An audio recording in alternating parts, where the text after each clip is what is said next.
Okay. Oh my god, I'm shaking like a leaf. I hope I can get this. I hope this is working. Please be working. Please be working. Okay, I gotta calm down. Mark, wait until you see this. You're gonna have a frickin' canary. Okay. Alright.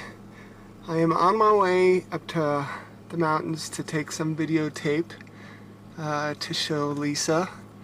And it is December 27th, I believe. And I believe this is Jewel, and oh my god, I'm shaking. Saw something kind of out of the corner of my eye, just skirting power lines. It was tilted and straightened out and shot straight up into the air. And okay, let me get a better view of where I am. Okay, here's the power lines. And if you look, oh, where is it? Where'd it go? Son of a bitch, I hope I didn't lose it.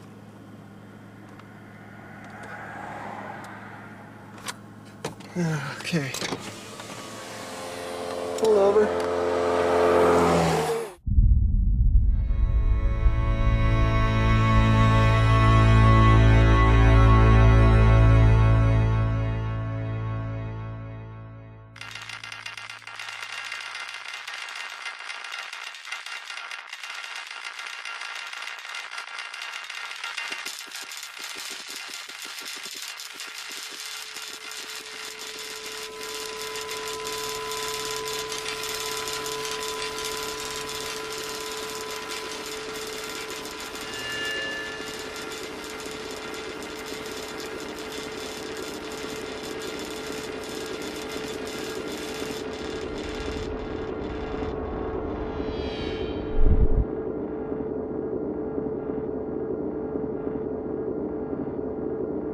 I actually noticed it as I was turning into come up to Daniels Park.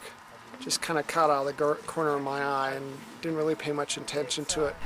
But I really got a good glimpse of it as I was coming up there's a steep hill just right before you get up to the top of Daniels Park. And I could see the light emanating from whatever this thing was on the ground, blinking on the ground. It lit up the whole area. There it is. There's the thing that's been following me. Oh shit, what is that? Yeah. But too bad, it's so close right here. Where did it come from? I don't know. The girls saw it. There it was, and the girls saw it. They said aliens had no idea what they were talking about.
I can't tell you what this is. I have to convince myself of what I keep seeing. Thank God there's lots of other people that see it too.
day before yesterday, when I had the sighting over over my work, actually, when my boss first saw it, that night, something must have happened because I woke up in the morning and I had some indentations in my back, and I didn't notice this actually. My sister noticed it, but I noticed that I had sores around my wrists, like I was been roped or had been handcuffed or something. Okay. And it's healed amazingly fast.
Cool.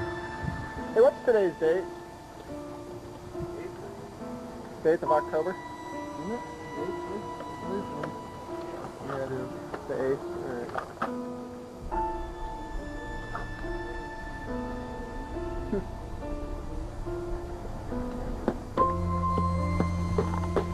I don't know, personally I think it's a little fishy that something happened and just the next day they come and replace all that siding.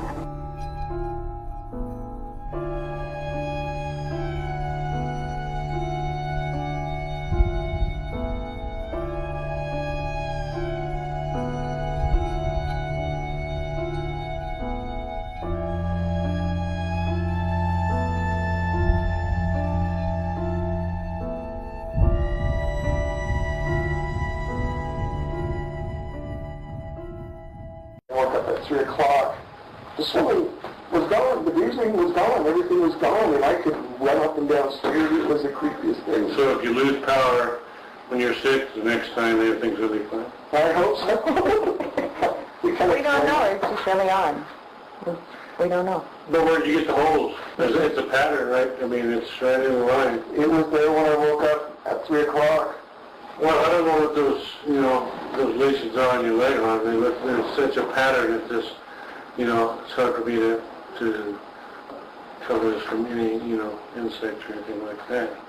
More likely, it could be the pressure. There's no rivets or anything on that immobilizer. The immobilizer's gone. It just disappeared. I can't find it anywhere. It just disappeared? It's gone.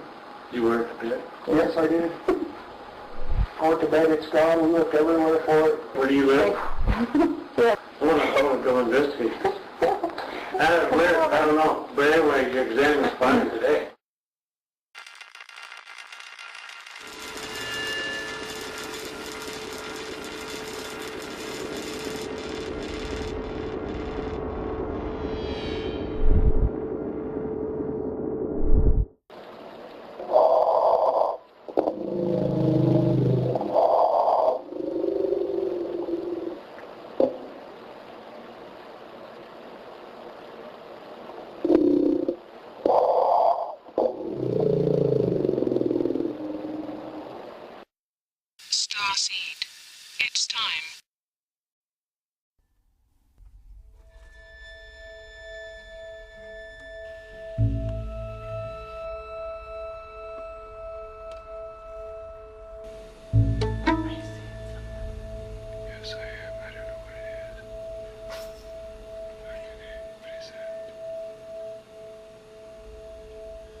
Okay, today is May 5th, 2005. We have problems with our speakers buzzing all the time, and I wanted to let you see and hear for yourself.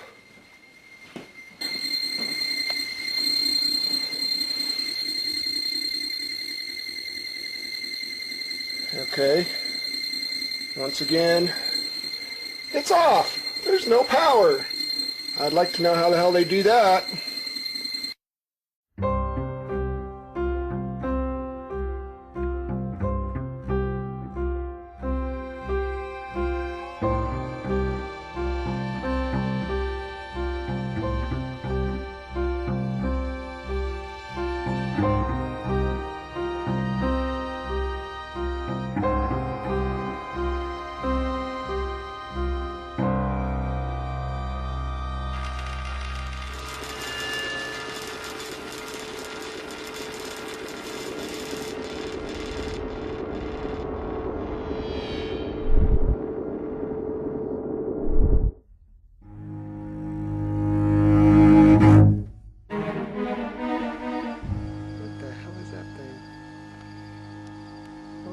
Shit.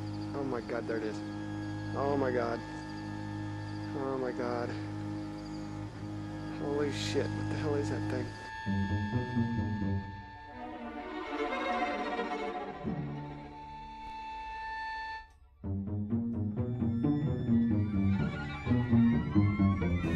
What I got here?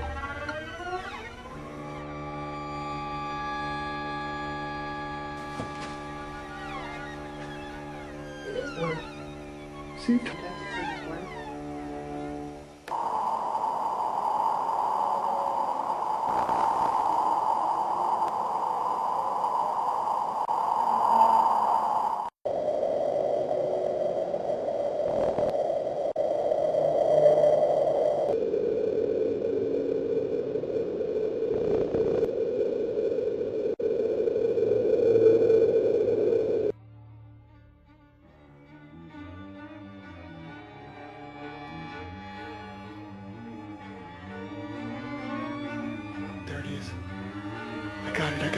I got it. That's the same freaking orb.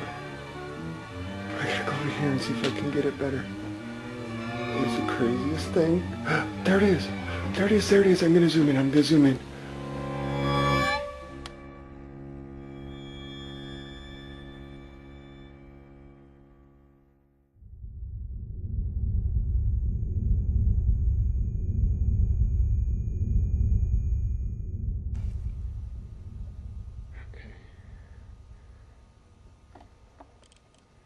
Keep it rolling there.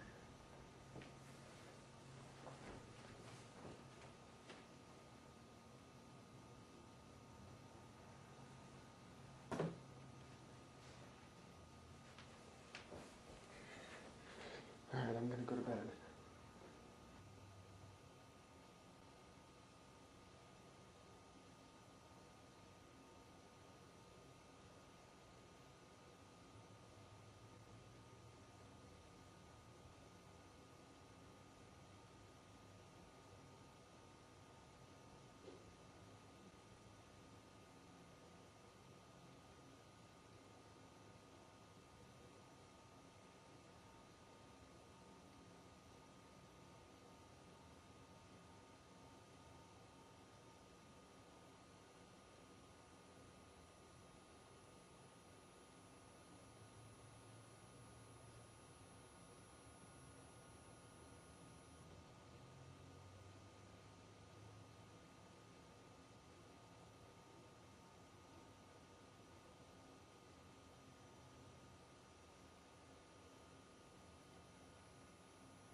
Son of a little bastard. Oh man, what is that?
No, nobody outside.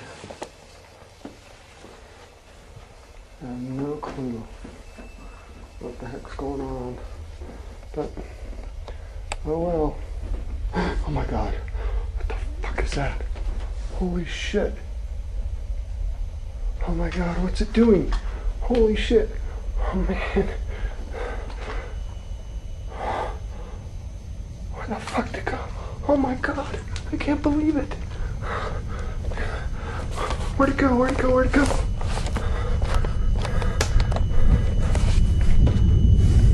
Holy shit. Oh my god.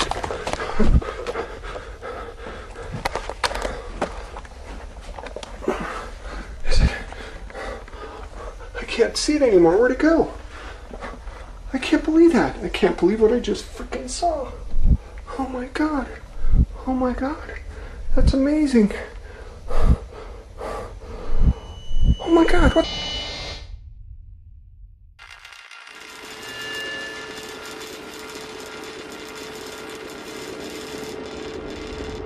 Message delete. Press 7. Reply. Press 8. Save. Press 9. More options. Press 0. Resave. Urgent message.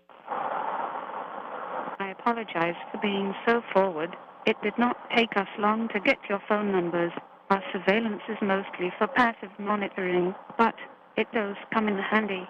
I cannot tell you who I am for safety reasons, but I can tell you that your perceptions of Stan Romanek and his experiences are real.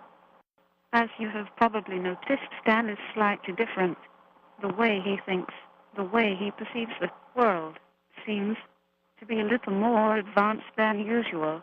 The interesting thing is that Stan has no idea who he really is. Okay, Lisa, hit the button. One old message. Hello, Stan and Lisa. My intention is not to scare or alarm you, but to warn you. It is great that you are back in Colorado, but Colorado Springs was not a good idea. It seems you have moved into their backyard. Now it is easy for them to get to you. I know how stubborn you are, Starseed, but please heed this warning and know that Lisa and the children are at risk also. Now listen, Starseed. You know you are different. Follow your instincts and stay alert. This is too important. Soon it will all be revealed. And Starseed, do not be afraid of what you are.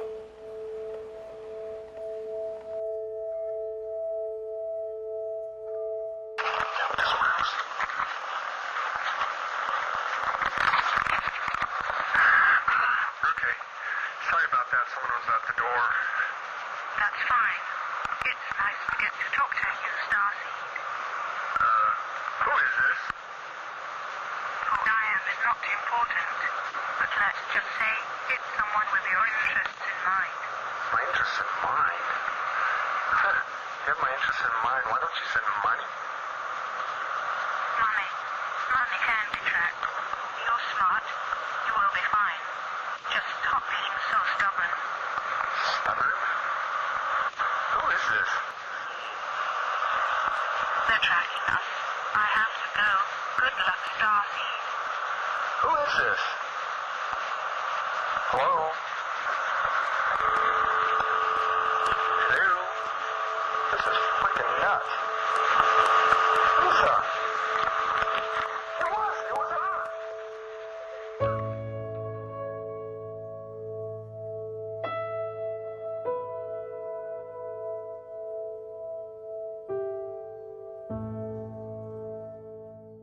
I keep hearing like some weird ass thing in the background. Like a mumbling. Or something. Yeah. Are you still there, Heidi? Yes, I am. What the hell was that? I don't know. That was really a neat sound.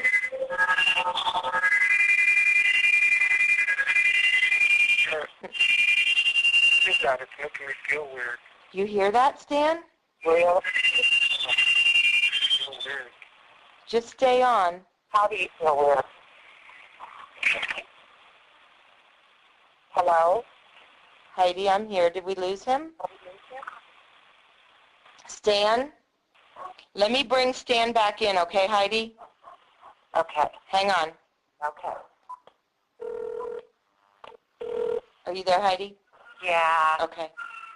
Hey, April, is Stan there? Yeah, he's on the floor. He passed out.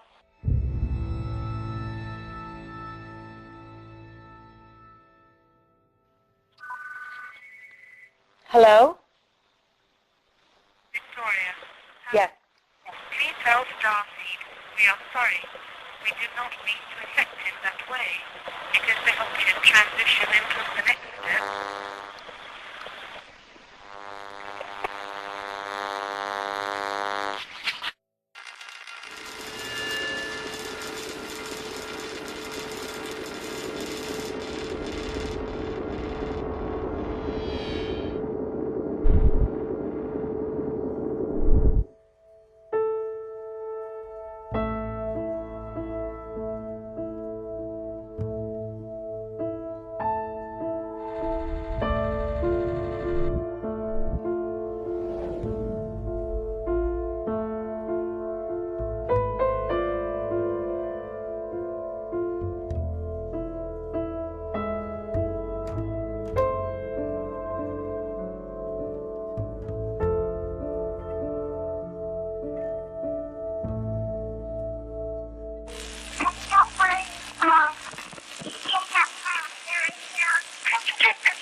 Hello?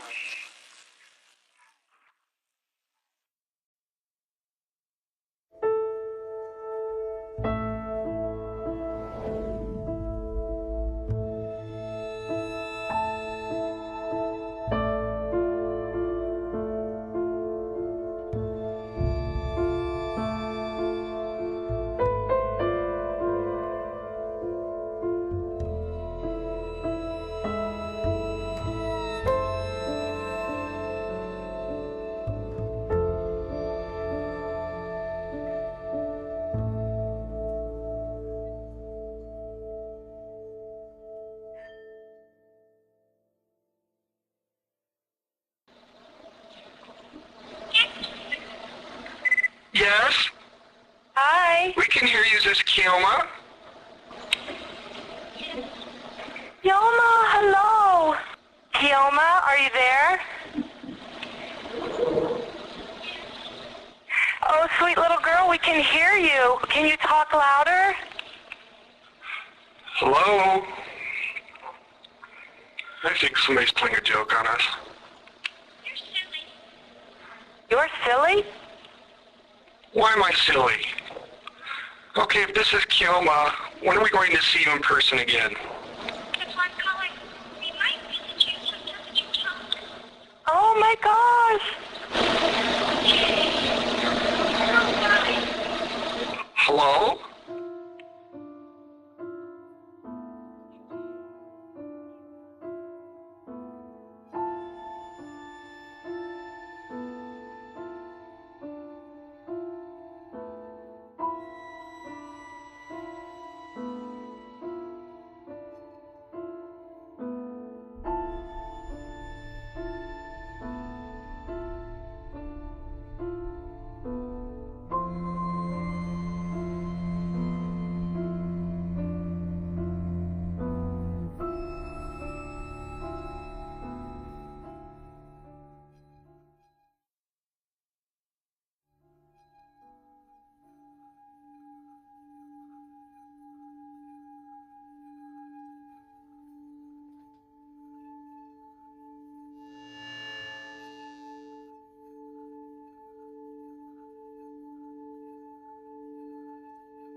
One thing that I think strikes a lot of people, and it certainly did me when I met Stan, is he's just a normal guy.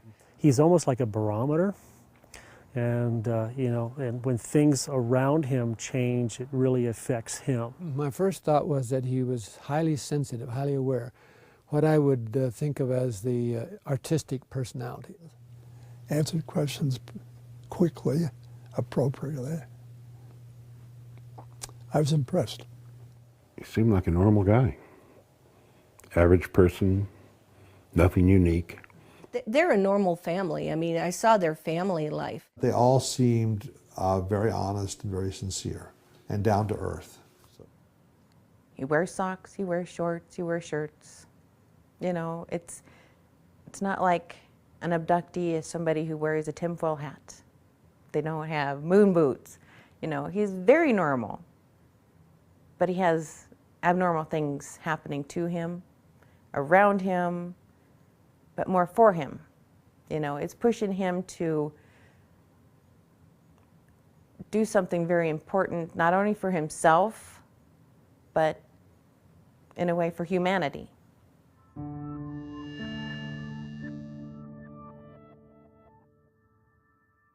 Well, I grew up in a military family, and you know, we moved around quite a bit. Not as much as most, but I had the added discomfort of suffering from severe dyslexia, and in those days they didn't know much about my learning disability.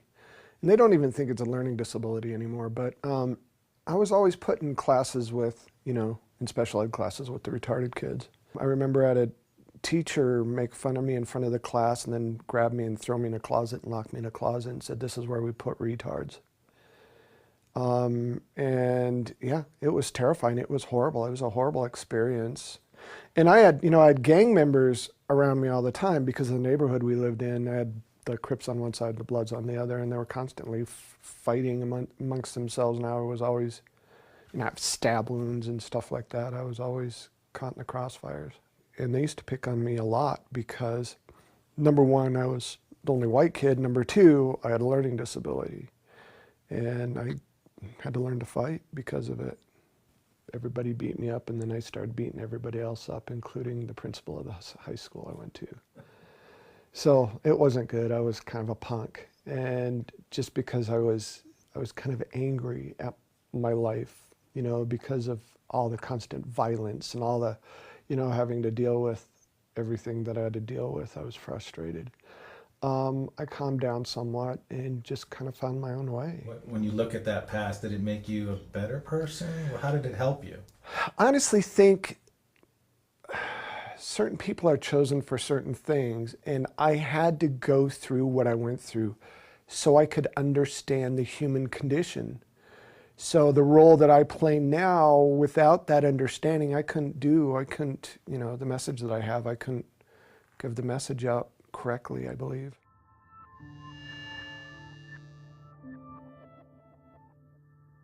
You know, when I was growing up, my opinion of UFOs was, I thought people were crazy if they believed in that stuff. You know, I just didn't believe it. There was no reason to. I didn't even pay attention to it. I was in my own little world, my own little reality bubble, and that's the way it was. I was taught that there's nothing out there other than us. God made us, and that's it. And so when this big event happened, it switched everything around. I mean, it literally took me a good 2 years to come to terms with what had happened. And stuff continued to happen through that time. And what makes it so different is when this stuff happened, there were other people around. I wasn't by myself like a lot of these that you hear about. Most of the stuff that happens with me, even now, only happens with a lot of people around. So it took a lot to shake my tree, but when it shook violently, and it changed everything.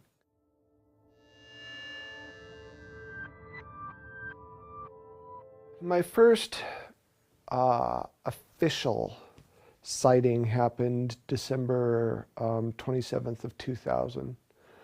I'd met my wife online. She lived in Nebraska. I lived in Colorado. I wanted her to come visit me, so I thought, you know, good way to do it. I was going to videotape the surrounding scenery and the skyline of Denver and send her a little care package with flowers and chocolate, stuff like that. I decided to go the back way up to the mountains, and there were cars pulled off to the side of the road. Must have been 20, 30 cars pulled off the side of the road. And all these people had gotten out, and they were staring at something above the power lines that were off to my left, or I should say off to the south. And as I was driving up, I'm looking at, trying to see what they were looking at, and it looked like some kind of weird silver hot air balloon. And I'm thinking, that thing's gonna crash into the damn power lines. And as I got closer, it's like, wow, isn't that the strangest hot air balloon ever? I got my video camera and started, trying to videotape this thing. As soon as I rolled down my window, this thing acted like it noticed me somehow. And it was actually tilted forward, and it was moving along the power lines, and it reorientated itself and literally shot to about 1,000 foot. Before that, it was maybe 100 foot off the ground, just right above the power lines.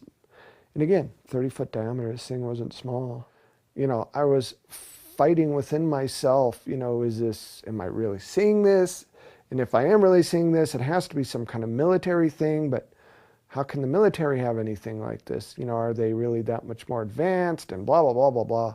And then I get a hold of Lisa, I call her and I explained to her, and I was upset. He called saying, you're not going to believe this. I don't know what this is, but turn on your web camera. I took the camcorder and I put it on the screen, and I put the camcorder up to the web camera so she could see it. I was very excited, and he was convinced he was insane. And I'm like, this is so cool. And she believed in this stuff and I didn't. So she kind of helped me calm down.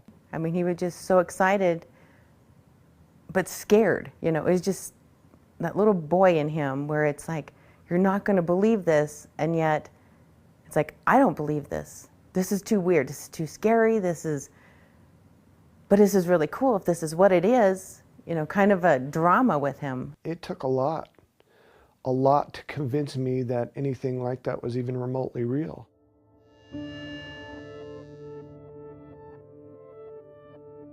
2 o'clock in the morning, maybe 2:30.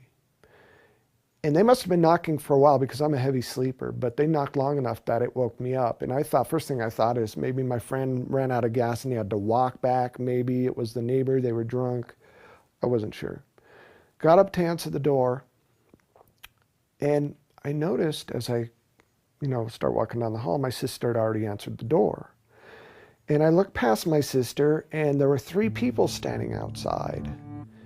The first thing that popped into my head is, oh my God, they're here to rob us. They're going to rob us. And I'm yelling at my sister, don't let them in because they're going to rob us. And as I get closer, I realize that eyes are kind of just slightly open, mouth just wide open, and she's staring at the ceiling like she's still asleep or something. And I'm yelling at her, and she's not moving. And then when I get really close, I realize there's a female and 2 males.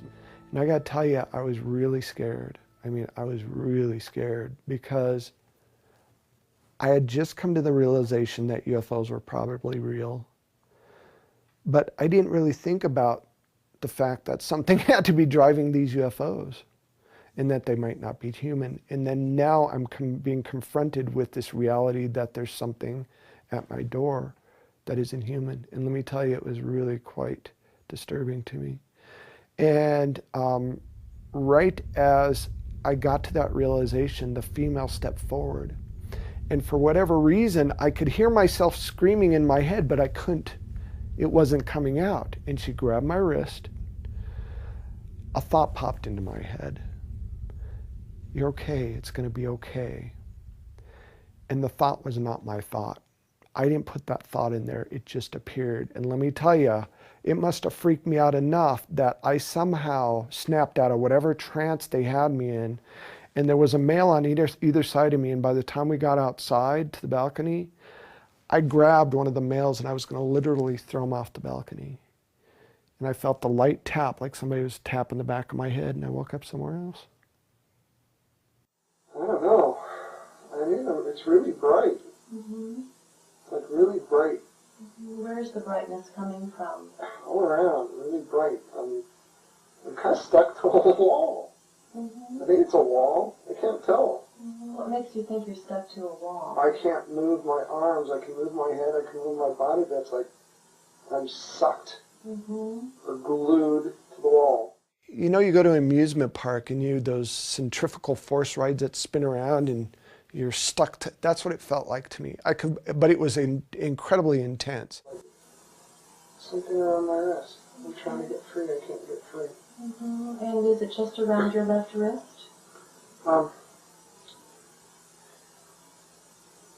Yeah, it seems to be around my wrist, but I don't think that's what's holding me down. It looks like it's connected to something, but it's not holding me down. I could move my hands, I could kind of move my hand, move my feet a little bit, but I could not get free of this wall. And when I looked, it looked like it had quarter-sized copper pieces about their space, maybe a foot apart, all over the wall, just peppered the whole wall. And I had these copper bracelets on my ankles and on my wrists. And they had these tiny filaments, almost like hair-like filaments that were going to the wall. And if I wanted to, I could have snapped them, but for some reason, I was stuck, so I couldn't do anything. I couldn't move. Well, they're turning me over. They're like turning me around, and I can't seem to move very much. And they're doing something to me. And they turned me around, and they started doing something to my back that hurt, really stung really bad, like they were cutting me or something. They're sticking it really far in my back. How can you tell how far it's going in? It hurts. So you can feel it. Yeah, but it's weird. She puts her arm on me and then it relaxed a little bit. And I felt another tap on the back of my head, and I woke up in the middle of the room on some kind of platform with the female standing right there. And she looked at me, tilted her head. Suddenly, an explosion of thought literally filled my head. It was so intense, it knocked me over, and I almost fell off the table. And when I came out of this shock, she stepped back. She quit doing whatever it was that she was doing. She stepped back as if to say, okay, you poor, stupid, little, insignificant thing, we're going to try this your way. Image after image, thought after thought, visualization after visualization just filled my head. It was then that I realized whatever this thing was, it was way more advanced than me. He has that experience. He calls you up. What is that phone conversation? Phone call was basically, I had the weirdest dream. He said, but it doesn't make sense because I have all the hairs all off my wrists and I have these sores on my back. I was trying to be the analytical one, you know, it's like there has to be a reason for it. It can't be that aliens came in and abducted you. And he's like, well, I know it was a dream. It was a dream. Aliens aren't real. And then he called me back because he's like, I'm going to go. And he called me back and he goes, it wasn't a dream. I know it wasn't a dream. I fell apart. I started crying and shaking and freaking out. It's like, oh my God, because it made it real. It made this whole thing real. This really happened to me.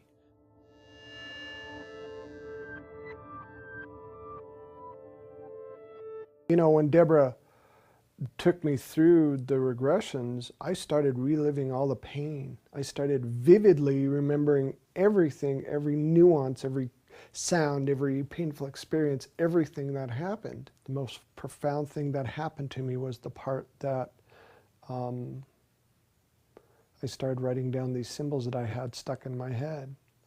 She asked me, so what do you remember? I said, I have these symbols in my head. I have these weird things in my head. She goes, can you write them down? She gave me a big pad of paper and I think a marker. And I just started. I remember the symbols really clear. Oh, do you? Can you describe them? Oh God, I could write them down for you.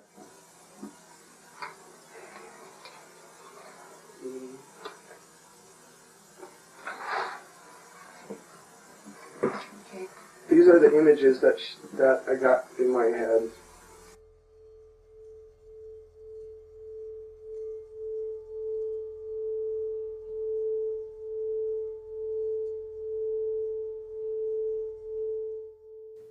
My first abduction experience really was about I think seeing who I was, maybe seeing how I developed, I'm not sure.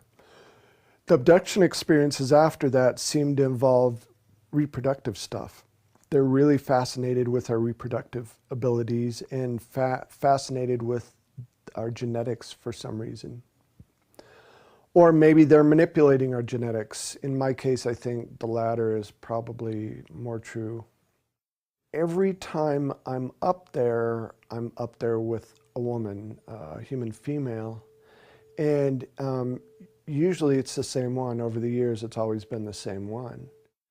It's really bizarre. So are the two of you together or We are separately? together. We're together. Okay. And we're side by side, and we're being led into this other vehicle or room. Or okay. After they did whatever it was that they were doing, checking us out or whatever, they brought me and this woman into this room. And then what happens next as you're taken into that room? We're just sitting there, and then all these little kids. I don't know if they're kids. They're like little, they kind of look like kids. Mm-hmm. All these kids come up, and the lady's like starting to wake up, and she looks real happy, and she starts hugging them. Mm-hmm. And then she looks at me, and I look at her, and then we're both really confused. And they're just these kids, and they come hug my leg and hold my hand. And there were seven children altogether. There were varying ages, varying sizes, varying, you know, some of them looked more human, some of them looked less human, some of them had hair, some of them didn't. And I'm looking at these children, and I'll never forget,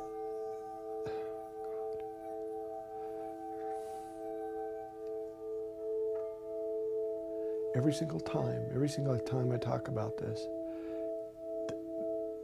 this one little girl comes up to me and hugs my leg.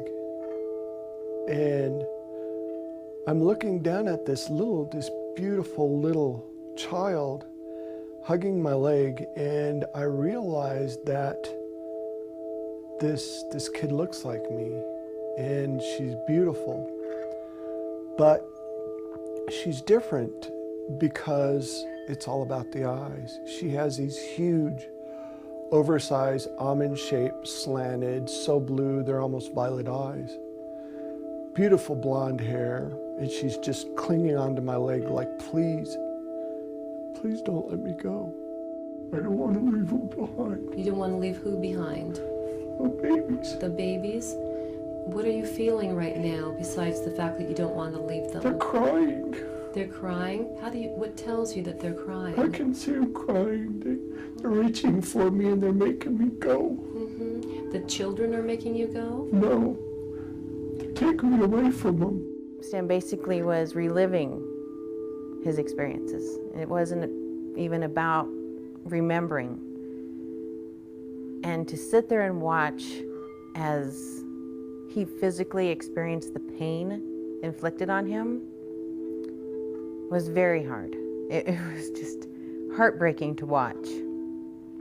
The memories he did have of his abductions and the woman that he remembered seeing her, he knew what she looked like, what she sounded like, was hard for me. But during these regressions, it all just came really, it became a reality for me.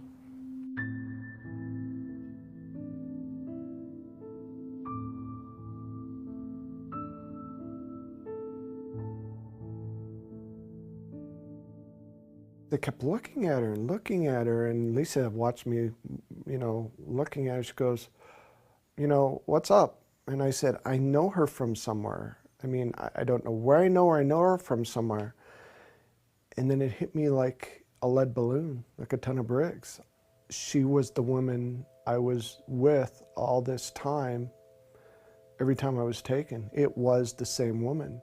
And we became very close friends. And it got to a point where it was kind of hard for Lisa because we had this weird connection, me and Victoria, this bizarre, unnatural connection. I was so wrapped up in the, you know, the case and learning about it and learning what my role was in it and experiencing so many things around me that I wasn't focused on Lisa's feelings. When he found Victoria, that was really hard for me to deal with, because I knew she was real, I knew she existed, and in some ways I prayed that he never found her.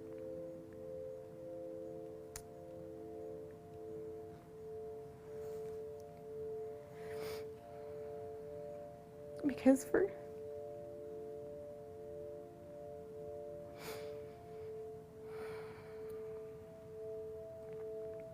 6 years, I worried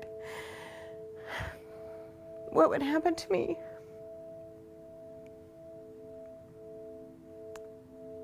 As his wife. And then when it happened, all my fears started to materialize. It was like this new courtship. It reminded me very much of when Stan and I met. The hours of conversations, and they had a connection via 7 children that Stan and I didn't have. There were some instances where Stan and I would have be in a deep conversation, and it's like she couldn't put a wedge through us because we were so focused on this scenario that we were involved in and trying to learn more about it. So I think there was jealousy, but it stemmed from probably just knowing that Stan had had experiences with this woman, me, up there. Victoria and I mean, we had some rough spots where my jealousy and my anger was very evident to anyone in that house. We'd get together and the two of them would disappear and I would flip out. I mean, I would just be furious because when I voiced my concern, it's, oh, you're imagining it. It's like, don't put it off that I'm imagining anything. I see what's going on in my house and I'm not okay with it. I don't know how I would have acted, but she always held herself in complete poise in class. And I mean, there were a couple instances where she'd, you could tell she was hurt or bothered, especially if he and I would go off to the side and be in this deep conversation and she'd be looking for him and we're sitting out in the front yard talking. And then I started understanding, not liking it obviously, but understanding that here's these two people that were put together in these terrifying experiences. And they needed each other to figure out what had happened. I just wanted them to do it around everybody else, not so closed off. So my jealousy wasn't like crazy, and I wasn't worried constantly that tomorrow is the last day of my marriage. What she has gone through is such a difficult emotional path, and she has been able to do it with grace and keeping her head on and keeping her marriage together.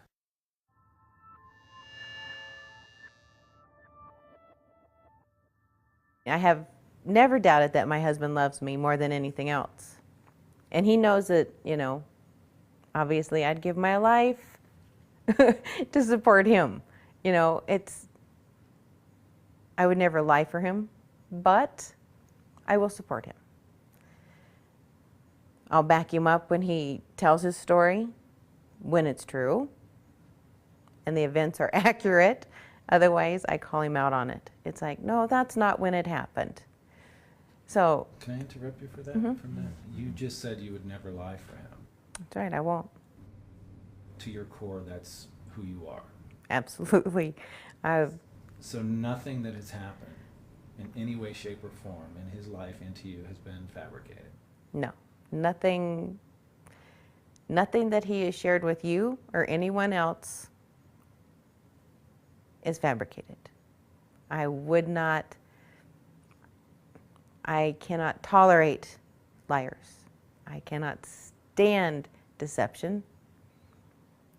I would, if I thought Stan was lying about any of this, making any of it up, I would have walked away faster than anything. Love or no love. I wouldn't do it. He's not lying. Stan, no. When you live with somebody and the person is undergoing trauma and the person, you know, he has physical contact. In other words, this isn't just downloading of aliens. This is physical marks and physical problems and physical interaction. The person that's the closest to you knows whether you're lying or not, and she is actually, she and the family, all the family, know that this is a real phenomenon. Now, whether some of it has been done to him to confuse him, and half of it is disinformation, or some of it is copycat, we don't know that, but we know some of it is real. Do I believe everything that, you know, that's happened to him? Absolutely not, because I can't investigate everything that's happened to him. But I'll tell you what, out of all the things that he's claimed has happened to him, even if you believe 40%, that's a lot. That's enough right there. Just that 40% is enough to, you know, to believe that, you know, he's an actual abductee.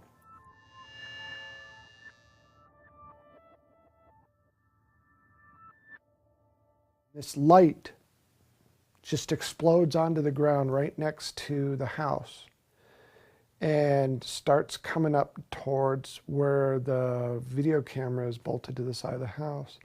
And you see these what look like soap bubbles start flying around, and it almost looked like there's a little bit of steam coming off the grass when the light hits the grass.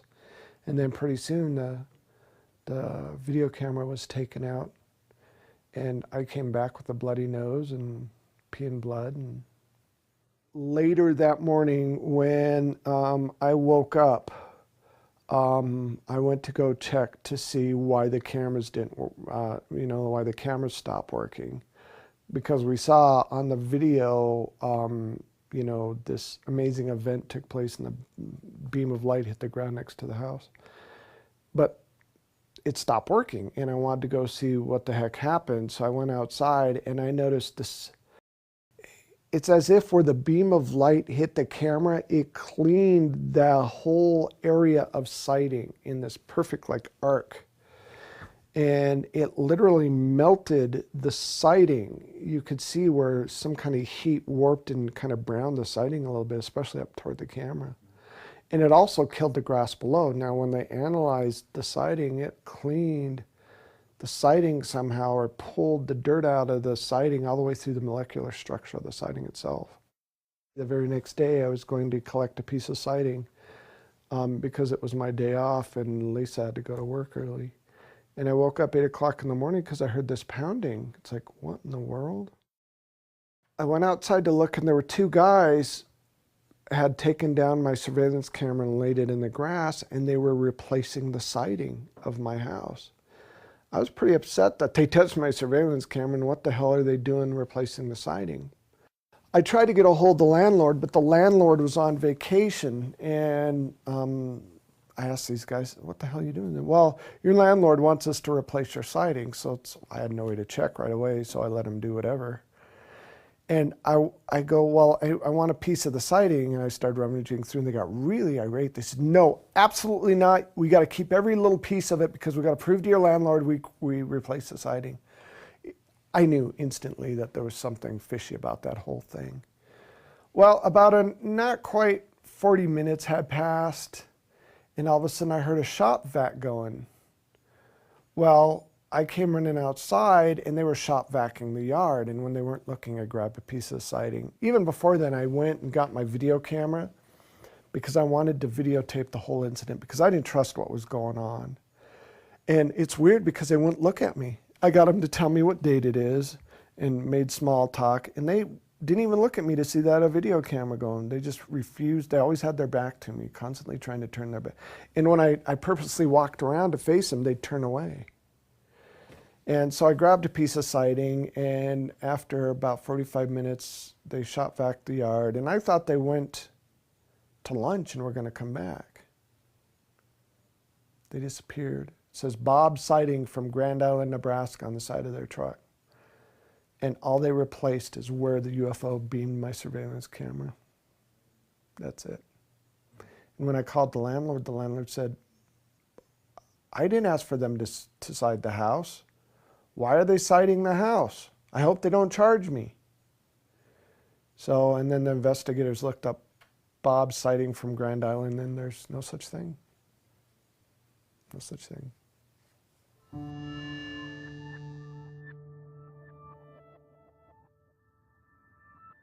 This weird British sounding voice left a message for us saying that it wasn't safe to live in Colorado Springs. And, you know, I thought somebody was joking around, but honestly, I wished I would have listened, because not long after that, I was riding my bicycle to work, because I didn't live very far from where I worked. And this black SUV kind of pulled up alongside of me as I was riding, and I heard them say something. It's like, oh, great. You know, some militaries, drunk military types trying to start trouble, because there's a lot of military bases in Colorado Springs. Well, I ignored them and kept riding. They were stopped behind a car at a stoplight, so I just went up and over an embankment and drove into the parking lot where I worked, and I was going to go around the building to lock up my bike. Somehow these guys knew exactly where I parked my bike, because they found a back way to get into the back parking lot where they cut me off. It was a guy on the passenger side gets out of the car and says, "You need to keep your mouth shut." And I look at him, I said, "I didn't say anything to you." And I knew these guys were going to start trouble, and you could tell they were definitely some kind of black ops or military just by the way they looked. He started shoving me, and I kind of fell off my bike a little bit, and I heard him just talking about the alien stuff, and I said, "I can't shut up about this stuff. That's ridiculous." And so he started swinging, and we got into a tussle, and you know, I grew up in Southwest Denver, so I kind of know how to fight a little bit. And then the guy behind the passenger seat, there were 4 of them altogether, got out and did all these kung fu karate kind of moves, and I actually laughed at him. I think it kind of pissed him off a little bit. But he came at me, and I had a bike chain wrapped around my seat that I locked my bike up with, and I just started wailing at him. And I honestly thought I killed him, because he was on the ground jerking around and shaking really hard like he was having convulsions or something. And I felt this intense kind of weird tickle pain thing on my lower back, and I hit the ground. And as this was going on, people were driving by watching this happen. Somebody called the police. The police were there almost, oh geez, within 5 minutes of these guys picking up their buddy and throwing him in the van, their whatever SUV, and taking off. Come to find out, they actually tased me. And that's why I fell to the ground. And one person tried to follow them and lost them. So there was a police report made, and ended up with a broken wrist and a broken nose. And you know, I wished I would have listened to that call.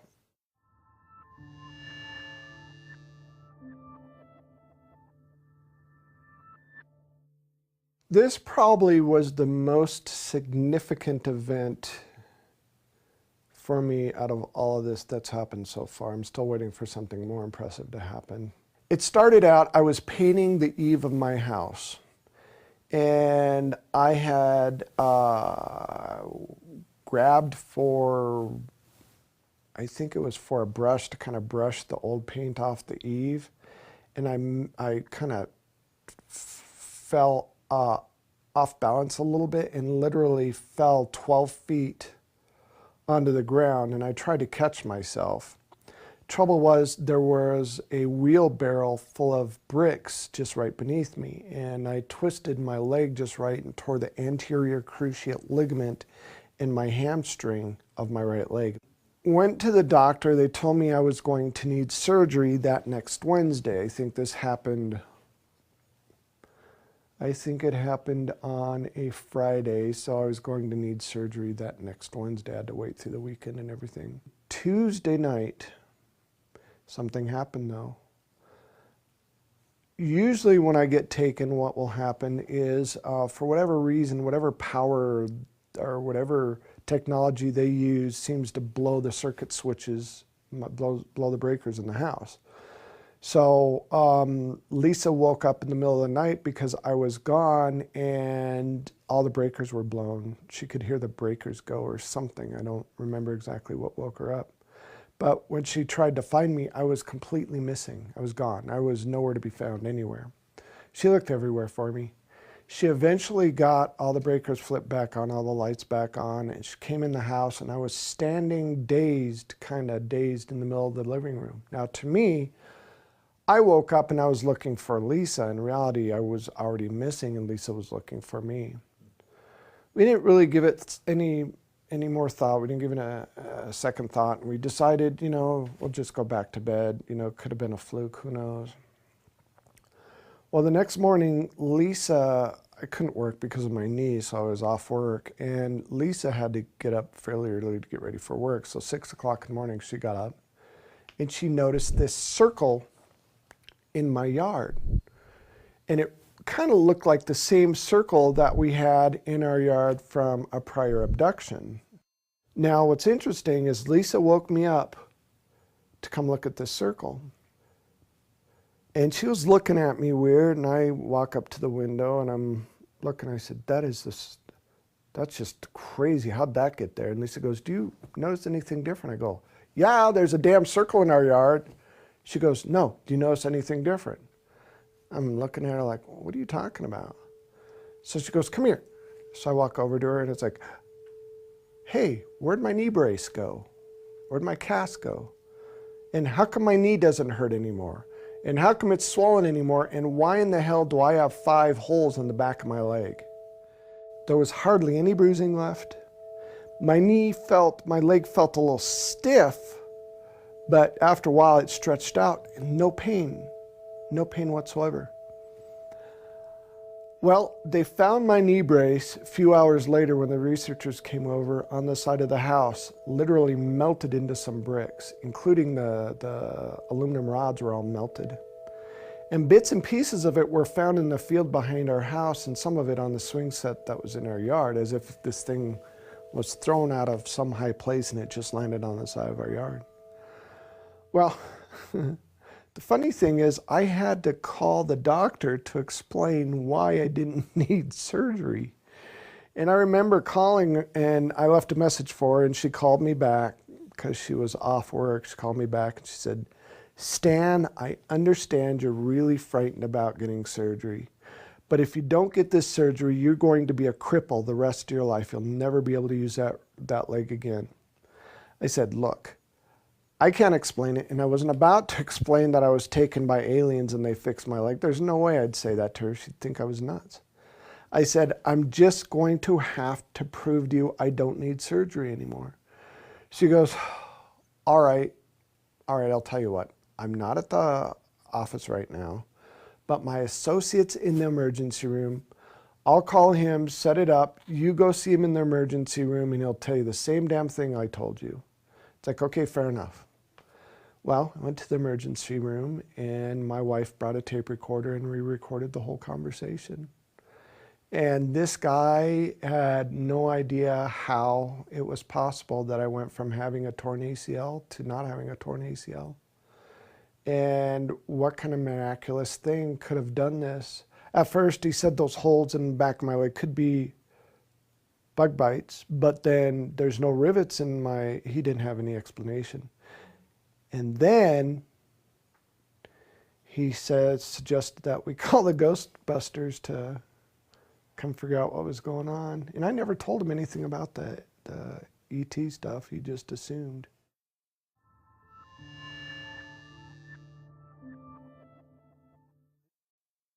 This video was pretty much the piece of evidence that put me on the map. It's also the one I get the most, what's the word?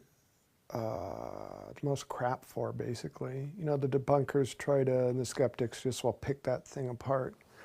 How it originally started, I got married, moved to Nebraska, and I was living in a town called Kearney, Nebraska. And I was watching TV and got up to get a drink of water when I noticed movement outside of one of the windows. And it's like, why the hell would somebody be looking in our window late at night? And then the first thing I thought was, oh my God, we got a peeping Tom trying to see my stepdaughters. This literally went on for months, good 3 months, maybe 4. Called the police, neighbors knew about it. It got so bad we set up little booby traps outside. And every time, you know, we heard a noise, we had a bat by the door and we'd run outside, but nothing. One day, one of the researchers said, hey, you've got a Sony Hi8 camcorder with night shot on it. Next time you see movement out of one of the windows, put on it, grab your tripod, put on the tripod, point it toward that window and see what you can catch. Well, it happened, and I grabbed my camcorder and put the camera on the tripod and pointed it toward that window.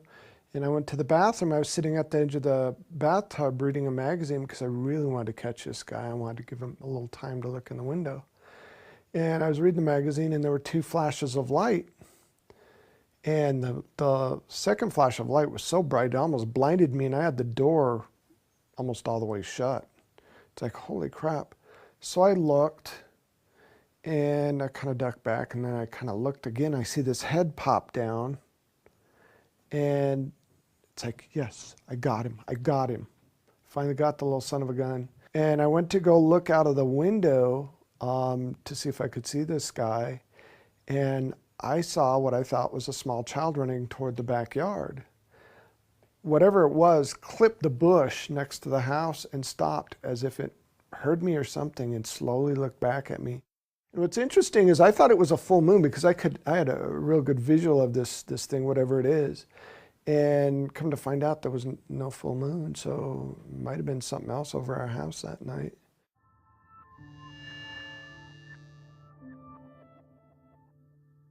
I was kind of staying away because my stepson had friends over for a sleepover. I didn't want him to get in trouble. And I woke up because I heard a noise. I had one eye open.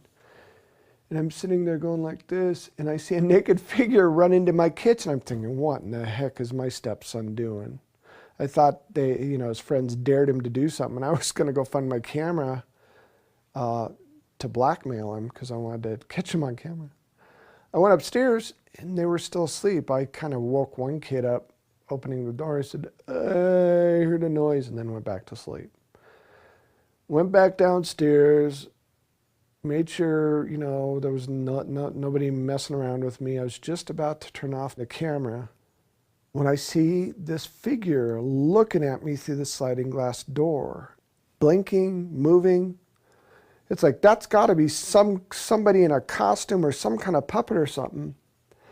I got closer, he closed his eyes slowly, and as if he was trying not to make a sudden move, he slowly just moved off to the left and disappeared. It's like, holy crap. So I'm looking outside to see if, there's somebody holding like a puppet or something, and there's nothing. I went to the kitchen, and there were maybe 3 flashes of light that you can see reflecting off the windowsill of the kitchen. And I woke up on the ground 45 minutes later, only remembering seeing the flashes of light. I didn't remember actually being in the window till I looked at the VCR.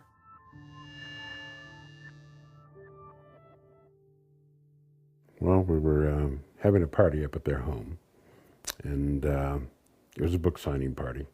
A surprise party for Stan. One of the things that we try to do is make sure someone is with Stan at all times, so that if something does happen, if he sees something, that there's a witness there.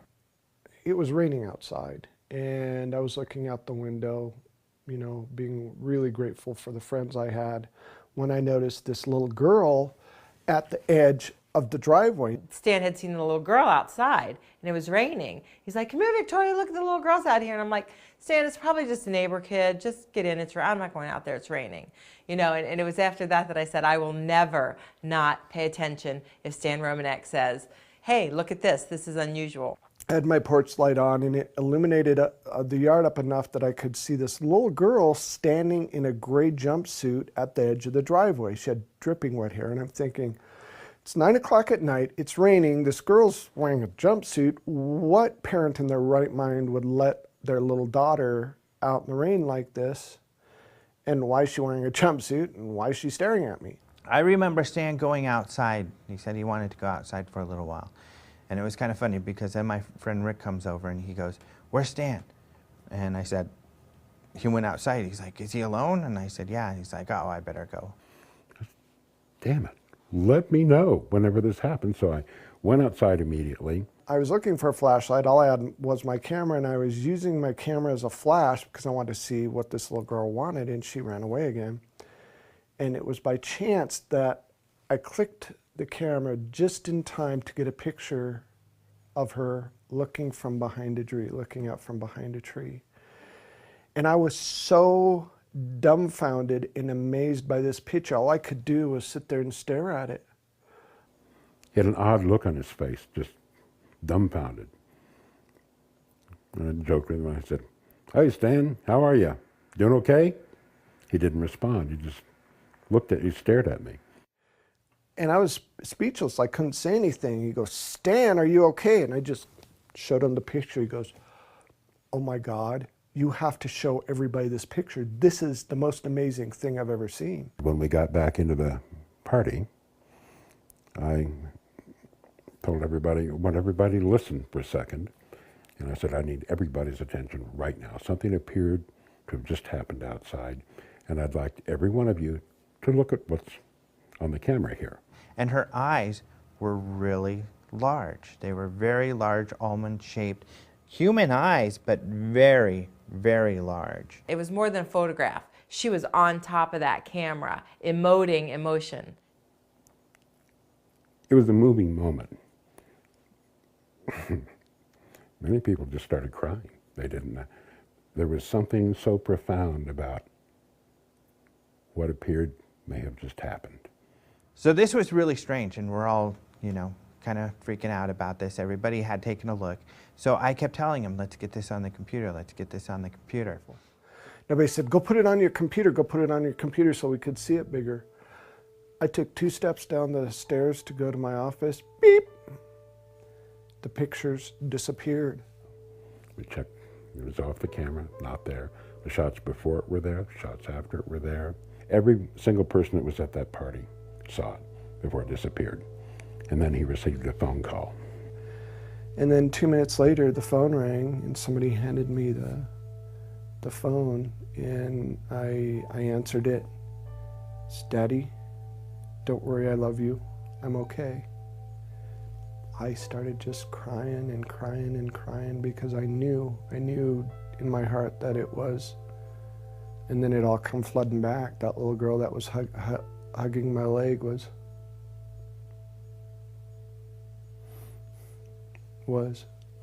the girl that was there at the party.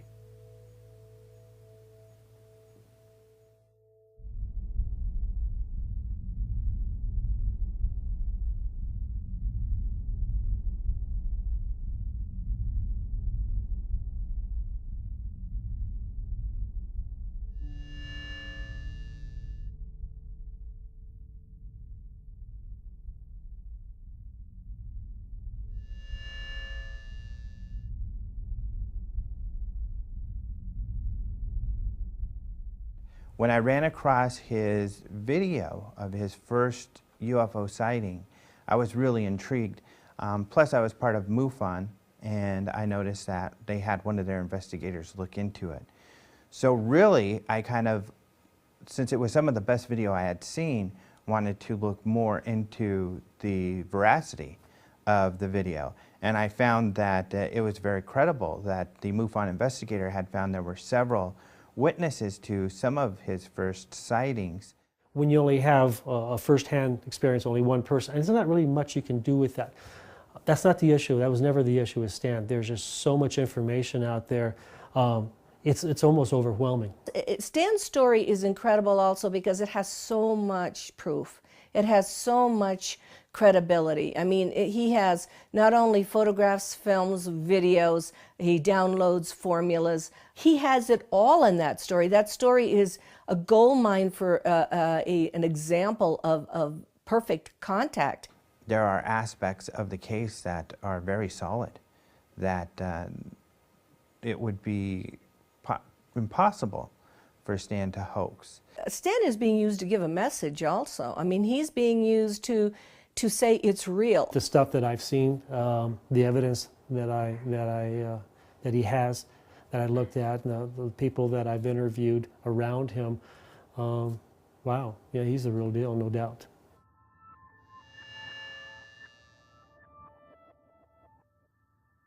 My name is Claude Swanson.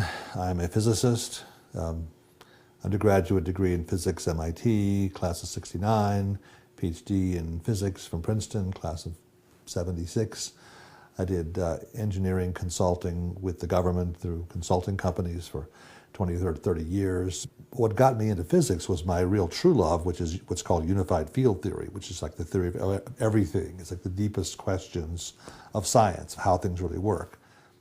For me, the enduring thing is that if you put together this particular set of equations, you'd have to know a lot about physics, okay? And from what I've seen of Stan, he doesn't. You'd have to know a lot. And there aren't many people who would be smart enough to be able to choose these particular equations and put them together. Most people would pick a random set of equations, you know, or they pick something that looks complicated, that maybe has no meaning to it.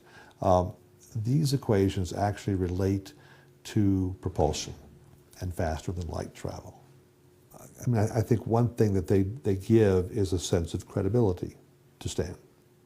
That if these equations are beyond what he could come up with on his own, then they are an indication of a higher intelligence interacting with him. The more I have looked into them over the years and the more I've figured out different pieces of it, the more impressed I am that they seem to actually describe how they do some of the things that we find anomalous. How they go faster than light, how they get from some distant star to here. In our current science, even maybe 20 years ago, those things were viewed as impossible. What's been happening in the past 15 years or so is there's a group of leading-edge scientific thinkers who seem to be following along a similar path, who, and they're not the mainstream scientists, but there are more and more indications that seem to back up the equations that Stan has been writing. So there's a trend here, a growth that kind of says, you know, these might really work. One of his equations relates to a solution that was found in the 90s by a physicist named Alcubierre, a Mexican physicist, that is the first proposal for how you could take gravity and make faster than light travel from it. He found a solution, a mathematical solution that gives you a warp drive. Okay, that's what they called it. Now, it involves some conditions that are not realizable in our current physics today, but still it's a step in that direction. And as you look more into it, you find, and that's one of Stan's equations. And as you look into it, the other people, Puthoff and Robert Dicke, whose equations also show up in Stan's work, they're also working on the same idea, how to change space-time in ways we didn't know was possible before. Right now, what I'm picking up is that there's a theme. And the theme is that it is possible to get from there to here. Our present conventional view is we couldn't have ET visitors because it takes too long for them to get from there to here at the speed of light or less. But suppose there are ways of warping space and time or going faster than light. And that's what some of these equations are hinting at.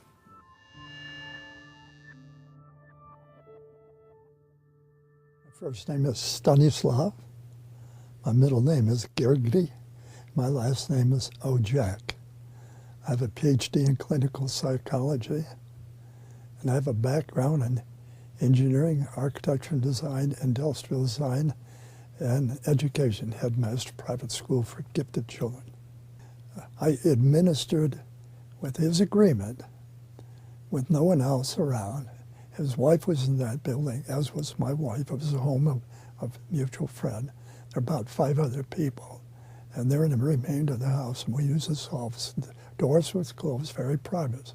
I asked him a series of questions to determine, from my interpretation, his coherence, his intent.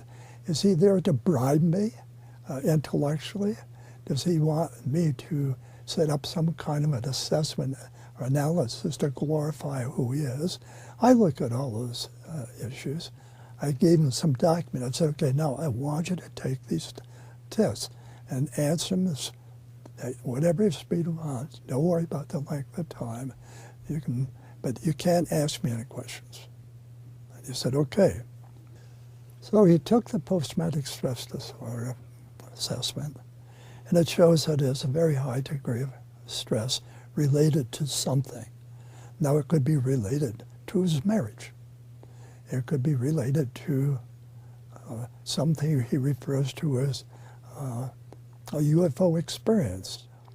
I gave him a personality test, which is called Myers-Briggs, in order to be able to understand his personality relative to himself and the way he answers questions. I also gave him one for his ability to recall things, for memorization. I gave him one for interpretation in regards to lying. I outlined 27 different questions and how he answered them. And I watched what he did with every test, because that's part of the assessment. How did he take it? Was he eager? Was he frustrated? Was he focused? Did he ever stop and lean back? Or did he ever hit the table? Many things that might show frustration. He did all 5 tests very calmly. And when it was all through, it took, as I recall, almost 2 hours. It was all through. He said, I'm through. How am I? I said, you look okay to me. He said, me? I said, I haven't assessed the test yet. How can I answer that? It's okay. Look at it, tell me. I said, it'll take longer than that, because I have to look at it carefully and do an assessment. He said, can you just tell me, am I crazy or not? Can you say that? I said, yes, I can tell you. From my perspective, you're sane as most people, if not more. You merely have had more experiences that confuse others more than they confuse you. And what I explained to him, norm is not something that we can all agree upon. So we have to have a norm which to agree upon. So if you're asking for my norm, are you normal? The answer is yes. If you ask many other people, the answer is no. In fact, they probably call you weird, a liar, and things. I said, you do not lie, or you do not to me. Your experiences are real. I have a lot of proof for it. Therefore, you're okay.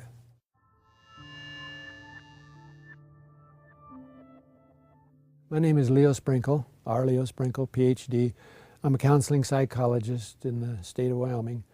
I teach self-hypnosis to people who wish to learn the techniques, not only to relax the body, but to focus the mind. So from a standpoint of general mental health, these techniques are useful. Some people may not like the word hypnosis, so if they don't like the word hypnosis, let's use meditation or daydreaming, image rehearsal for athletes, goofing off for teenagers.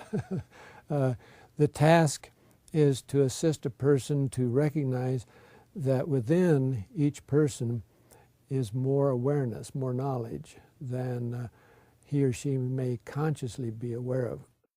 So on a scale of 1 to 10, with 1 being insignificant, 10 being the most significant ever, where does Stan's... 9. Stan's case is important from the standpoint of everyday people who want something that they can put their hands on. There's a photograph, you know. Here's a telephone call from an electronic voice that can't be traced. Here is a equation that the physicists are puzzling over. That kind of information means that Stan, as a person, doesn't have to be honest, doesn't have to be nice, doesn't have to be likable.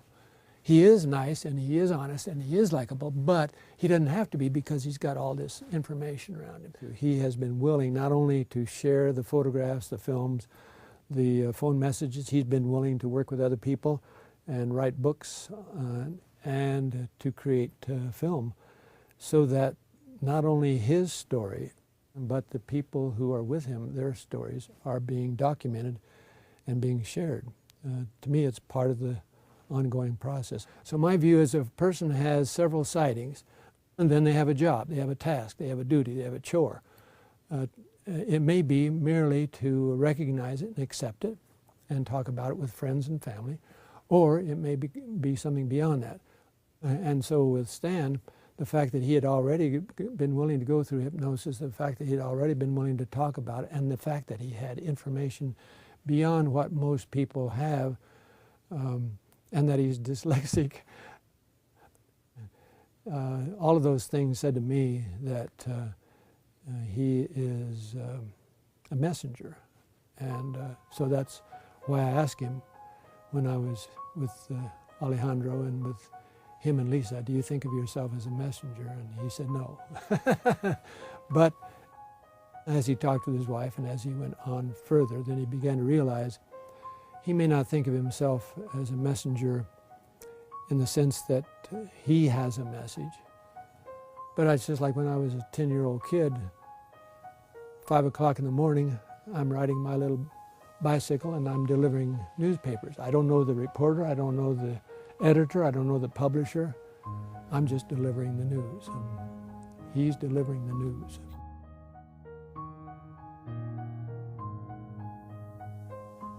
He's probably a vehicle for some group or some race to give a positive message to the planet. But, you know, he's human. So we get all the human stuff and then we get all the starseed stuff together. And he has a purpose, he has a mission. And I think his story is fascinating, and I have recommended that this is the ongoing contactee case people should look at. Remember Paula Harris asked me some years ago, why don't you think people believe in UFOs or want to? And I told her because people have no place to put it in their mind. There's no reference. And it is of such importance or significance that it would force a person to reconsider all their foundational beliefs. Their beliefs about religion, who we are, what we are, why we're here. People aren't prepared to go through that mostly. It's much easier to go along with the herd, and I've got plenty of things I want to do or have to do, and I'm busy, busy, busy. It's amazing how many people witness unusual events and rationalize them and go about their daily routine. It's our nature. It's the most comfortable thing to do. I mean, I think that there's a growing number of people who are taking an interest in the larger definition of who we are as human beings. There are thousands, tens of thousands of people who've had near-death experiences, who've been dead clinically on the table, the operating table, the heart operations, things like that. They've experienced the other side, as they would say. There's a uniformity in what they're reporting, that there is another side, they come back saying we are powerful spirits here in these physical bodies trying to have a human experience. There are these higher dimensions, okay, and we're all kind of learning and growing in these experiences. And a lot of what they say seems very consistent with the lessons that are coming out of these ET contact cases, trying to learn who we really are as human beings, to expand our own consciousness, our own understanding. Bottom line, even Stan, I think, understands this, that the group, and there's several groups visiting the planet, the group that he's involved with have some kind of spiritual message, some kind of evolution of humanity that they want to happen. At the soul level, this is big time. Because in my opinion, our souls are recognizing that this is a crucial time for humanity and for the planet. And so if we can bring ourselves at the human level to work together to collaborate, not only with ourselves but with the ETs, and then I think it's well worth it, and it'll be worth celebrating. Yeehaw. People always ask me, would you do this over again in a heartbeat? I would, in a heartbeat, because I've learned exponentially, and I get to look outside the box. His responsibility is to simply share his story, what he's experienced. And if it helps people who are in the same situation, that's very important to us. It's all about getting the message out. Every person, whether we are a researcher, whether we're an investigator, whether we are a viewer, whether we are a contactee, or whether we're a fan or a foe of a contactee, each of us has our story, and each of us is unlocking inside. Why am I afraid of ETs, or why do I love ETs, or why do I wonder about humanity? Each of us has our own story. I have definitely gone from ignorant, disconnected, frightened, to enlightened. I have. That's what this is about. That's what my message is about. There's more stuff out there. And it's time for the human race to grow up. It's time for the human race to know who they are. It's time for the human race to understand that there's more than just themselves. It's really easy, but it's very daunting. All we have to do, the human race, is understand that we're not alone, and it changes everything. But trying to get thousands of years of, society ripped out of you is going to be tough, because we've been taught these certain things through religion and through all these other control mechanisms that we're supposed to think this certain way, and it's not benefiting us at all. And so, the message is there's more out there, and it's time we know it. It's time to grow up and take responsibility for who we are. We're being asked to grow up and to be more in contact with the spiritual side of ourselves. And to me, that's what this whole process is about. It's about growing up and taking on a more mature and a much larger view of who we are and how we fit into things. From the bottom of my heart, I just want to help the human race. It's just, I get lost sometimes. I don't know if I'm doing the right thing or the wrong thing. I just try to wing it as best as I can. But really, when I realized my role in all this, I felt honored to be a part of it. And I still feel honored to be a part of it. And I pray every day that I can somehow make a difference in what happens to this wonderful race, this glorious race, because it's important.